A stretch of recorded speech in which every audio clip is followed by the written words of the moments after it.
کہ قیامت کے دن تمہیں تمہارے ناموں سے اور تمہارے آبا کے نام سے پکارا جائے گا. بني الإسلام على خمسة أركان في الدين صوم وصلاة وزكاة حج والشهادتين. بسم اللہ الرحمن الرحیم. السلام علیکم مفتی صاحب. پہلا سوال آج کا یہ ہے کہ ہمیں اپنے بچوں کا نام کیسا رکھنا چاہیے؟ بسم اللہ الرحمن الرحیم. آپ نے بہت اچھا سوال کیا ہے کہ ہمیں بچوں کا نام کیسا رکھنا چاہیے. اس سلسلے میں آج کل بہت کوتاہی کی جا رہی ہے. حدیث میں آتا ہے انکم تدعون یوم القیامت باسمائکم واسماء آبائکم فاحسنوا اسماءکم او کما قال صلی اللہ علیہ وسلم.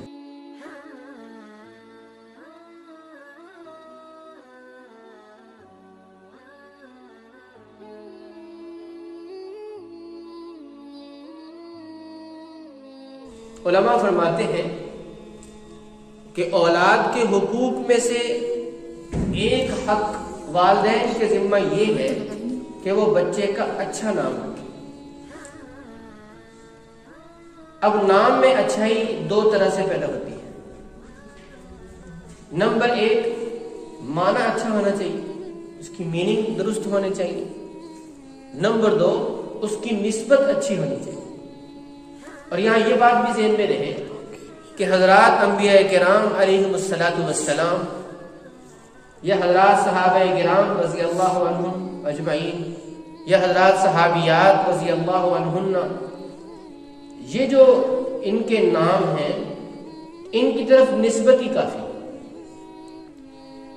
ان کے نام پہ اگر نام رکھا جائے گا تو پھر معنی ٹٹولنے کی ضرورت نہیں ہے کہ نسبت ہی اتنی بابرکت ہے کہ بس اگر معلوم ہو جائے کہ یہ نام فلاں صحابی کا ہے یا فلاں نبی کا ہے تو اس کے نام پہ بچوں کا نام رکھا جا سکتا ہے معنی کی طرف توجہ کیے بغیر.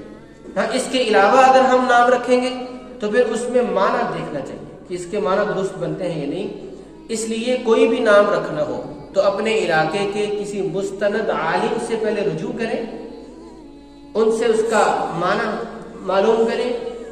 اگر درست سامنے آ جائے تو پھر نام رکھا جائے، ورنہ اس کا نام نہ رکھا جائے. مفتی صاحب یہ اس کی بھی وضاحت کر دیں کہ محمد نام رکھنا کیسا ہے؟ جی آپ کا سوال یہ ہے کہ محمد نام رکھنا کیسا ہے. علامہ شامی رحمۃ اللہ علیہ فرماتے ہیں کہ یقیناً اللہ جل شانہ کے ہاں سب سے محبوب نام وہ محمد ہے صلی اللہ علیہ وسلم. اسی لیے تو اللہ تبارک و تعالی نے اپنے سب سے افضل نبی اور سب سے لاڈلے اور چہیتے پیغمبر کے لیے اس نام نامی اسم گرامی کا انتخاب کیا.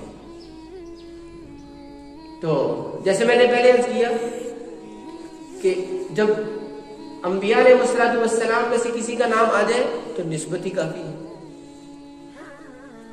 پھر محمد کے نام پہ اپنے بچے کا نام رکھنا یہ تو باعث برکت بھی ہے، باعث فضیلت بھی ہے. حدیث میں آتا ہے کہ انصار میں سے ایک صاحب نے اپنے بچے کا نام محمد رکھنا چاہا تو اس نے آپ صلی اللہ علیہ وسلم سے پوچھا تو آپ نے فرمایا کہ اچھا نام ہے. اور بعض روایات میں آتا ہے کہ جس آدمی نے اپنے بچے کا نام محمد رکھا تو وہ بھی اور اس کا بچہ دونوں جنت میں جائیں گے. تو اس لیے یہ نام سب سے اچھا نام ہے، تو اس کو بابرکت نام ہے تو یہ رکھا جا سکتا ہے. مفتی صاحب اس کی بھی وضاحت کر دیں کہ پرویز نام رکھنا کیسا ہے؟ جی پرویز نام رکھنا کیسا ہے تو اس سلسلے میں یہ واضح رہے کہ شاہ ایران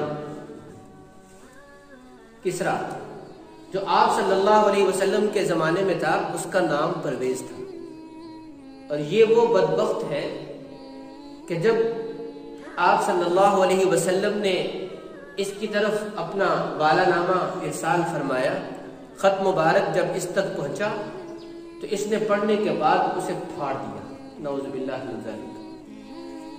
تو اب آپ خود اندازہ کر لیں کہ ایسے کافر اور بد نصیب انسان کے نام پہ نام کیسے رکھا جا سکتا ہے جس نے آپ کے والا نامہ تک کا لحاظ نہیں رکھا، اس کا احترام نہیں کیا۔ اسی لیے پھر اس کو بد دعا دی گئی کہ جیسے اس نے میرے والا نامے کو چاک کر دیا، اب اس کی حکومت بھی اسی طریقے سے چاک ہو جائے گی، ٹکڑے ٹکڑے ہو جائے گی۔ چنانچہ ایسے ہی ہوا، پھر اس کی سلطنت اس کے بعد ٹکڑوں میں بٹ گئی، تقسیم ہو گئی۔ تو اس لیے ایک مسلمان کو جو گنبد خضرا سے اپنی نسبت رکھتا ہے، کبھی یہ گوارا نہیں کرنا چاہیے کہ وہ اپنے بیٹے کا نام اس بد نصیب کافر کے نام پہ رکھے جس نے آپ صلی اللہ علیہ وسلم کے والا نامے کی بے احترامی اور بے ادبی کی تھی۔ مفتی صاحب، چوتھا سوال یہ ہے کہ کیا اللہ کے نبی نے نام تبدیل بھی کیے ہیں لوگوں کے؟ جیسا کہ میں نے پہلے عرض کیا ہے کہ نام اچھا ہونا چاہیے، اور نام میں اچھائی دو طرح سے پیدا ہوتی ہے، معنی سے اور نسبت سے۔ آپ صلی اللہ علیہ وسلم کے سامنے جب کوئی نام آتا تھا، اگر اس کے معنی درست نہیں ہوتے تھے تو آپ اس کی اصلاح کرتے تھے کہ بھی آپ یہ نام تبدیل کر لیں۔ اب مثال کے طور پر حضرت علی رضی اللہ تعالیٰ عنہ کے ہاں جب حضرت حسن رضی اللہ تعالیٰ عنہ کی پیدائش ہوئی تو حضرت علی نے ان کا نام رکھا حرب۔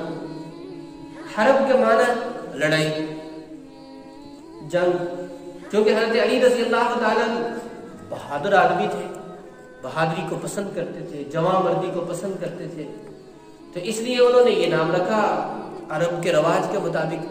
تو آپ صلی اللہ علیہ وسلم نے فرمایا کہ نہیں، حرب نہیں، اس کا نام حسن ہے۔ پھر جب حضرت حسین رضی اللہ تعالیٰ کی پیدائش ہوئی تو تب حضرت علی نے ان کا نام رکھا حرب، تو آپ نے فرمایا کہ نہیں، حرب نہیں، اس کا نام ہے حسین۔ اسی طریقے سے حضرت عمر رضی اللہ تعالیٰ کی ایک صاحبزادی کا نام تھا آسیہ، عین اور صاد کے ساتھ آسیہ۔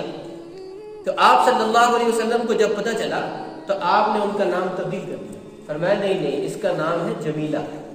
آسیہ کا معنی نافرمان، اللہ تبارک و تعالیٰ کی نافرمانی کرنے والی، اور جو آسیہ ہوتے ہیں الف مدر اور سین کے ساتھ، یہ نام ہے اس بزرگ خاتون کا جو فرعون کے نکاح میں تھی، حضرت آسیہ۔ یہ حضرت موسیٰ علیہ السلام پہ ایمان لا چکی تھی، تو یہ تو ایک مبارک نسبت ہے، وہ الگ ہے۔ لیکن جو آپ صلی اللہ علیہ وسلم نے تبدیل فرمایا وہ ہے عین کے ساتھ اور صاد کے ساتھ۔ تو آپ نے فرمایا نہیں نہیں، اس کا نام آسیہ نہیں بلکہ اس کا نام جمیلہ ہے۔ جمیلہ کا معنی خوبصورتی والی۔